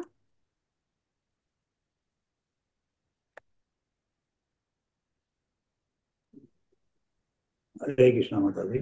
ஹரே அகோவயம் தன்யதம யத் அத்ர தியக்காத பித்ருப்யாம் நா விசித்தியமா அபிஷ்ய மானா அபல விருதாதிபி சரசி சர்ஷிதா ரஷிதியோ ஹி கர்பே. ஹரே கிருஷ்ணா. ஹரே கிருஷ்ணா. ஸோ இப்போ வந்து இந்த யம தர்மராஜா என்ன சொல்றான்னு பார்த்தீங்கன்னா, எனக்கு ரொம்ப அதிசயமா இருக்குப்பா, இது என்னது இவ்வளோ வயசா இருக்குது இந்த பெண்களுக்கு. ஓகே. இதை புரியலையே. நம்மை விட உயர்ந்த வாழ்க்கை உணர்வு இல்லை என்பது அற்புதம். உண்மையில் நான் மிகவும் அதிர்ஷ்டசாலிகள். ஏன்னா நாங்கள் குழந்தையா இருக்கும்போது சரி, என்னாலும் குழந்தைகளாக இருந்தாலும் பொருள் வாழ்க்கையில் போராட விடப்பட்டாலும் தந்தை மற்றும் தாயால் பாதுகாப்பற்றவர்களாக இருந்தாலும் நாங்கள் மிகவும் பலவீனமாக இருந்தாலும் நாங்கள் கொடூரமான விலங்குகளால் தோற்கப்படவில்லை அல்லது உண்ணப்படவில்லை. இதனால் தாயின் கருவில் இருந்தபோதே நமக்கு பாதுகாப்பு அளித்த பரமபுருஷ பகவான் நம்ம எல்லா இடங்களிலும் பாதுகாப்பார் என்று எங்களுக்கு உறுதியான நம்பிக்கை உள்ளது. என்ன சொல்றாரு பாருப்பா, நாங்க வந்து எங்க அம்மா வயிற்றுலே வந்து பத்திரமா சேஃபா இருந்தோம். இப்ப எங்களை விட்டு எங்க இருந்தாலும் நாங்க என்ன இருப்போம், பாதுகாப்பா இருப்போம். எதனால? பரமபுருஷ பகவான் வந்து எங்களுக்கு வந்து பாதுகாப்பு கொடுப்பாரு, அந்த ஒரு எண்ணத்தால நாங்க இருப்போம் அப்படின்னு சொல்லிட்டு சொல்றாரு. எதுக்கும் நாங்க வந்து புலம்ப மாட்டோம், போராட மாட்டோம், கவலைப்பட மாட்டோம் அப்படின்னு யம தர்மராஜா இதுல இந்த ஸ்லோகத்துல சொல்றார். அதுதான் வந்து பகவத்கீதையிலிருந்து கோட்பாடு பிரபுபாதா சொல்றாரு. இல்ல பிரபுபாதகி ஜெய். ஈஸ்வர சர்வ பூதானா ஹிருதேஷு அர்ஜுன திஷ்டதி. ஒவ்வொரு இருதயத்திலும் யார் இருக்காரு? பரமபுருஷ பகவான் இருக்கார் இல்லையா? அந்த இருதயத்துல இருக்கக்கூடிய பகவான் வந்து பாத்தீங்கன்னா ஒவ்வொருத்தருக்கும் வந்து பாதுகாப்பு கொடுக்கிறார் இல்லையா? எப்படி பாதுகாப்பு வழங்குகிறார்? ஓகேவா? ஸோ அந்த உயிர் வாழினங்கள் என்னெல்லாம் அனுபவிக்கணும்னு நினைக்குதோ அது எல்லாத்தையும் அவர் கொடுக்குறார். ஓகேவா? ஸோ இப்போ கொடுத்துட்டாரு. அப்ப இப்ப என்ன வந்து புலம்ப தேவையில்லை. இது எல்லாத்தையும் வசதி பண்ணி கொடுத்தது தான் அவர் தான். இதுல என்ன இருக்குது? நடு காலத்துல வந்தோம், அனுபவிச்சோம். ஸோ மரணம் ஆயிடுச்சு. இப்ப எதுக்கு நீங்க வந்து இறப்புக்காக ஒருவர் புலம்பக்கூடாது? அதுதான் வந்து பகவத்கீதையில மறுபடியும் கோட்பாடு சொல்றாரு பிரபுபாதா. அதாவது ஆஹ் சர்வேஷு சர்வஸ்ய சாகம் ரிதி சன்னி விஷ்டோ மத்த ஸ்மிருதி ஞானம் அபோகனம் ச. நான் வந்து எல்லாருடைய இருதயத்துல இருக்கேன். நான் தான் உனக்கு வந்து மூல காரணமா இருக்கேன். எதுக்கு? உன்னுடைய நினைவுக்கு, ஞானத்துக்கு, மறதிக்கு, எல்லாத்துக்கும் நான் தான் மூல காரணமா இருக்கிறேன். நீ வந்து என்னோட ஆணைப்படி தான் செயல்பட வேண்டும் அப்படின்னு சொல்லிட்டு சொல்றார். ஓகேவா? ஸோ கடவுளுடைய வழிகாட்டுதல் படிதான் நம்ம எல்லாரும் செயல்படணும். ஆனா இந்த கட்டுண்ட ஆத்மா என்ன நினைக்குதுன்னு பாத்தீங்கன்னா தவறா புரிஞ்சுக்குது. நான் வந்து சுயமா வந்து செய்வேன் எல்லா விஷயத்தையும் அப்படின்னு நினைக்குது. அதனாலதான் அது என்ன கஷ்டப்படுது. அவர் செய்யக்கூடிய செயல்களுக்கு, ஒவ்வொரு செயல்களுக்கும் எதிர்வினைகள் இருக்கு. அந்த சுழற்சிக்குள்ள அது கஷ்டப்படுது அப்படின்றத இங்க சொல்றார். அப்புறம் அவரே வந்து சொல்யூஷனும் சொல்றார். அதாவது கடைசி அத்தியாயத்துல சர்வதர்மான் பரித்தியஜ மாமேக்கம் சரணம் வஜ. அதாவது நீ என்னெல்லாம் செஞ்சிட்டு இருக்க எல்லா வேலையும் விட்டுட்டு என்கிட்ட வந்து சரணடை. நான் வந்து எல்லா பாவங்கள்ல இருந்தும் உன்னை விடுவிக்கிறேன் அப்படின்னு சொல்லிட்டு சொல்றார் இல்லையா? ஸோ அவர் இங்க பாத்தீங்கன்னா நமக்கு எல்லா வசதியும் பண்ணி கொடுக்குறார். பரமபுருஷ பகவான் பாத்தீங்கன்னா ஆஹ் கீழ்ப்படியாதவனுக்கு ஒருத்தனுக்கு கூட என்ன பண்றாரு? நீ சரணடைஞ்சா உனக்கு நான் பாத்துக்கிறேன். சரணடையில கீழ்ப்படியாதவருக்கு கூட பாத்தீங்கன்னா இந்த ஜட உலகத்துக்கு போறியா, அனுபவி ராஜா, உனக்கு தேவையான வசதி எல்லாம் கொடுக்குறார் இல்லையா? எல்லாத்தையும் அனுபவிச்சு முடிச்சிட்டாவது புத்தி வந்து என்கிட்ட வான் அப்படின்னு சொல்றார். ஓகேவா? அவன் எத்தனை வருஷங்கள், பல பல ஜென்மங்கள் எடுத்துக்கிறான். அதுதான் வந்து பாத்தீங்கன்னா பகுனாம் ஜென்மனாம் அப்படின்னு சொல்றாரு. அந்தே பகுனாம் ஜென்மனாம் அந்தே, பல பல பிறவிகளுக்கு அப்பாற்பட்டு அவன் வந்து என்னுடைய தாமரை திருவடியை வந்து அடையிறான் அப்படின்னு சொல்லிட்டு சொல்றார். இதை நம்ம எல்லாரும் புரிஞ்சுக்கணும். இது நம்மளுடைய கடமை. 39வது ஸ்லோகம் பாடிங்க. ஹரே கிருஷ்ணா.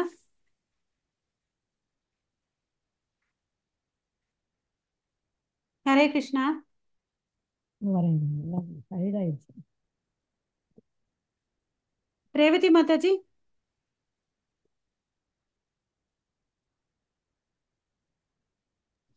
ஹரே கிருஷ்ணா. ஜானகிராமன் பிரபு பாடிங்க பிரபு. ய இச்சா ஏஷா சுஜாதிதம் அவ்யயோ ஏவ ரஷதி அவளும் பதே கயக தஸ்யா பலக கிருஷ்ணமாகு ரிஷிதோஷ் காரச்சாரம் நிக்கிரக சங்கரகே பிரபு. ஹரே கிருஷ்ணா. ஹரே கிருஷ்ணா. ஸோ இப்போ வந்து சொல்றார், அந்த பெண்கள் கிட்ட வந்து யம தர்மராஜன் சின்ன பையனா வந்திருக்கவரு சொல்றார், இந்த பலவீனமான பெண்களே ஒருபோதும், அதாவது குறைவில்லாதவர் யாரு? பரமபுருஷ பகவான். அவரால் தான் வந்து பாத்தீங்கன்னா அவருடைய விருப்பப்பட்டு தான் இந்த உலகம் எல்லாம் படைக்கப்படுகிறது, பராமரிக்கப்படுகிறது, மீண்டும் அழிக்கப்படுகிறது. இது வந்து பாத்தீங்கன்னா வேதத்தின் தீர்ப்பு இதுதான். அசைவன அசையாதவை எல்லாமே அவருக்கு வந்து படைக்கிறார். அவருக்கு எப்படி ஒரு விளையாட்டா, ஒரு பொழுதுபோக்கா வந்து இதை எல்லாத்தையும் இந்த உலகத்தை வந்து சிருஷ்டிக்கிறாரு. அவர் தான் வந்து பரமபுருஷ பகவான். அவர் வந்து பாத்தீங்கன்னா முழுமையானவர், முற்றிலும் திறமையானவர், எல்லாருக்கும் வந்து பாதுகாப்பானவர் அவர் தான் அப்படின்னு சொல்றார். ஓகேவா? ஸோ இந்த சம்பந்தமா இவ்வளோ நேரம் யம தர்மராஜர் பேசினார் இல்லையா? இப்ப அந்த ராணிமார்கள் அவங்க பேசினதை வச்சு ஒரு கேள்வி கேட்கலாம். அது என்ன கேள்வியா இருக்கலாம்னு பாத்தீங்கன்னா, என்னப்பா நீங்க தான் சொன்னீங்க கருவலி இருக்கும் போதே ஒருத்தவங்களை வந்து காக்கப்படுகிறார், அப்ப ஏன் இப்ப வந்து காப்பாத்தல எங்களை? அப்ப வந்து வாதம் விடலாம் இல்லையா? அந்த கேள்விக்கு வந்து பதில் சொல்றாரு. யா இச்சேஷ்யக ஸ்ருஜார்த்தம் அவ்யயோ யா ஏவ ரக்ஷதி அவலம் பதே சாயக அப்படின்னு சொல்றார். இது மாதிரி கேள்வி கேட்கறதுக்கு அது என்ன பதில் பாத்தீங்கன்னா, கடவுள் வந்து பாத்தீங்கன்னா ரொம்ப சுதந்திரமானவர். இறைவன் எப்பவுமே சுதந்திரமானவர். அவர் ஒருத்தருக்கு பாதுகாப்பு கொடுக்கணும்னு நினைச்சாருன்னா கண்டிப்பா பாதுகாப்பு கொடுப்பார். ஒருத்தர் அழிக்கணும்னு நினைச்சாருன்னா கண்டிப்பா அழிச்சிடுவார். அவர் நம்ம கட்டளை இட்டா அவர் செய்யணுன்ற அவசியமே இல்லை. அவர் என்ன விரும்புறாரோ அவர் தான் அதுதான் அவர் செய்வார். ஏன்னா அவர் தான் சுப்ரீம் பரம புருஷ பகவான் ஈஸ்வரக அப்படின்னு சொல்றேன் இல்லையா. ஸோ அவர் பாத்தீங்கன்னா அபிக்ன ஸ்வராட், எல்லா ஞானமும் அவர்கிட்ட இருக்கு. நம்ம கிட்ட அப்படி இல்லை. அவர் என்ன நினைக்கிறாரோ அது நடக்கும் இல்லையா. ஸோ என்ன சொல்றாங்கன்னா, அப்போ மறுபடியும் ஒரு கேள்வி. ஓகே, லார்ட் டஸ் நாட், இந்த பிரபஞ்சத்தை எல்லாம் படைச்சார் இல்லையா. யாரோ ஒருத்தங்க கேட்டாங்க, விண்ணப்பிச்சாங்க, அதுக்கோசம் இந்த உலகத்தை சிருஷ்டி பண்ணாரா? இல்லவே இல்லை. அவருடைய விருப்பப்படி தான், தனது விருப்பப்படி அவர் எல்லாத்தையும் படைச்சாரு, அதே மாதிரி அழிக்கிறாரு அப்படின்னு சொல்லிட்டு சொல்றார். ஓகே, ஸோ இங்க வாதிடலாம், என்னப்பா அவர் இப்படி செய்யறாருன்னா, ஆமா அவர் உயர்ந்தவர், அவரால் அதை செய்ய முடியும். இப்ப நம்ம வேலைக்கு போனா நம்ம பாஸ் சொல்றது தானே நம்ம செய்யறோம். அது மாதிரிதான். ஓகேவா. ஒருவர் வாதிட்டால் இது பாவமான படைப்பு மற்றும் அழிவின் நோக்கம் என்ன? பதில் என்னன்னு பாத்தீங்கன்னா, சர்வ வல்லமையுடைய உடையவர் அவர். ஓகே, அவரால் எதையும் செய்ய முடியும். அவரை யாரும் கேள்வி கேட்க முடியாது. அவர் ஏன் ஏதாவது செய்கிறார், ஏன் செய்யவில்லை என்பது குறித்து நமக்கு பதில் அளிக்கக்கூடியவராக இருந்தால் அவரது மேலாதிக்கம் குறைக்கப்படும். நமக்கு சொல்லிட்டு தான் அவர் செய்யணும்னா அப்ப என்ன ஆகுது? அவர் சுப்பீரியர் ஆக மாட்டார் இல்லையா. அவர் தன் நினைச்சதை செய்வார். அதுதான் பரமபுருஷ பகவான். அதனாலதான் அவர் சுப்ரீம் இல்லையா. நமக்கு பதில் சொல்ல வேண்டிய அவசியம் இல்லை. ஏன்னா அவர் சர்வ வல்லமை வாய்ந்தவர். ஸோ நம்ம இங்க முடிச்சுக்கலாம். நம்ம நாளைக்கு 40வது ஸ்லோகத்திலிருந்து முடிக்கலாம், ஸ்டார்ட் பண்ணலாம் மாதாஜி. ஸோ உங்கள் அனைவருக்கும் மிக்க நன்றி. கிரந்தராஜ் ஸ்ரீமத் பாகவதம் கி जय। जगद्गुरु वाञ्छा कल्पतरुभ्यश्च कृपा सिंधु भयवच पतितानां पावनेभ्यो वैष्णवेभ्यो नमो नमः। अनंत कोटि वैष्णव वृंद की जय। नामाचार्य हरिदास ठाकुर की जय। जगद्गुरु श्रील प्रभुपाद की जय। निताय गौरव प्रेमानंदे। हरि हरि बोल। हरे कृष्णा।